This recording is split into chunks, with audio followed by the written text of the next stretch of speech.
Hello everyone, welcome to Preterist Papers. This is discussion number 30 and is titled, The Law Did Not Pass Away at the Cross. You can find this printable one-page document at preteristpapers.com.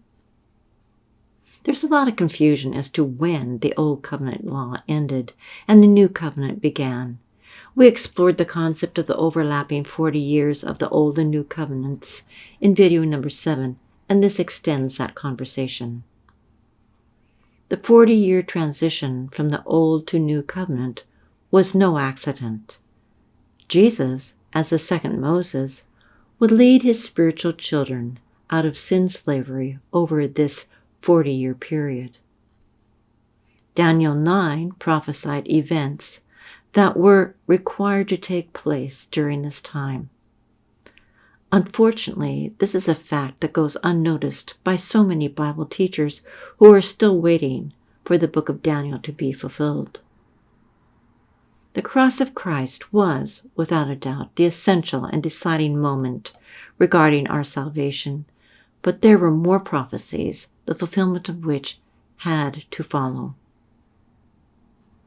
In number 1, the resurrection of Christ was the first promise after the cross to complete our salvation.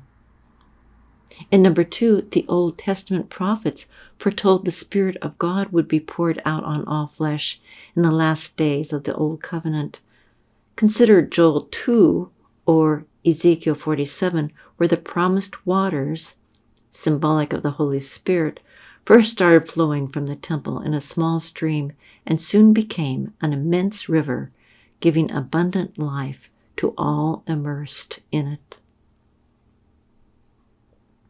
In number 3 and 4, we see the gospel had to be preached to all the world before the coming of the Son of Man. Paul stated several times that this had occurred in his day. Please take a look at the footnote on the facts sheet for details of this fulfillment.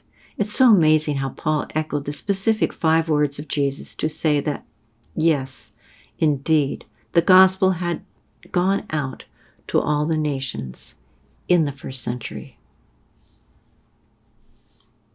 Many of the following prophesied events on this paper come from the book of Daniel. Remember that Daniel was foretelling all the things that had to take place before there would be everlasting righteousness and a most holy place.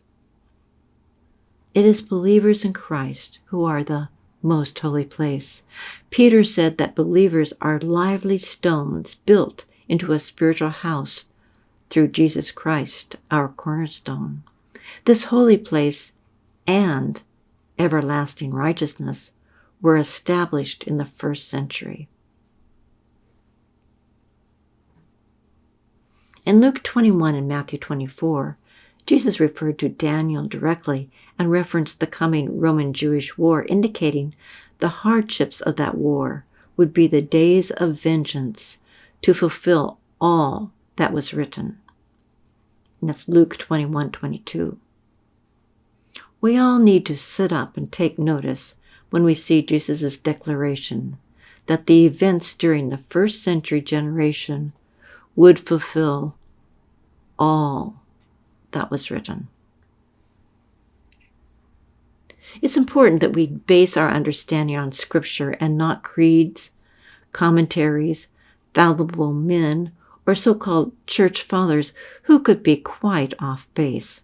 For example, Irenaeus has been credited for giving birth to Mariology. We believe there were full preterists throughout the history of the church, but their voices were overridden by the futurist dogma that became authoritative and perhaps even dictatorial through the creeds.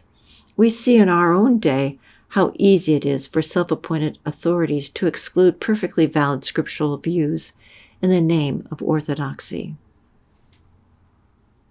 It appears the futurist second coming dogma arose out of a kind of non-contextualized intellectual laziness and became hardwired into a rigid orthodoxy through the creeds. Who isn't troubled by the plethora of isms prevalent today? Dispensationalism, premillennialism, postmillennialism, historicism, idealism, amillennialism, and so on.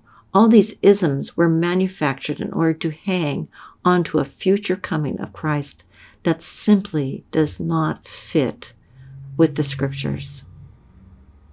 Excluding the imminency language of Scripture to hang onto a traditional assumptions makes for very bad theology. We should be glorying in the flawless fulfillment of the second coming instead of waiting for some materialistic kingdom which Jesus spoke against. He said, "My kingdom is not of this world." Thank you for joining us and hope you will catch us in another video. Shalom.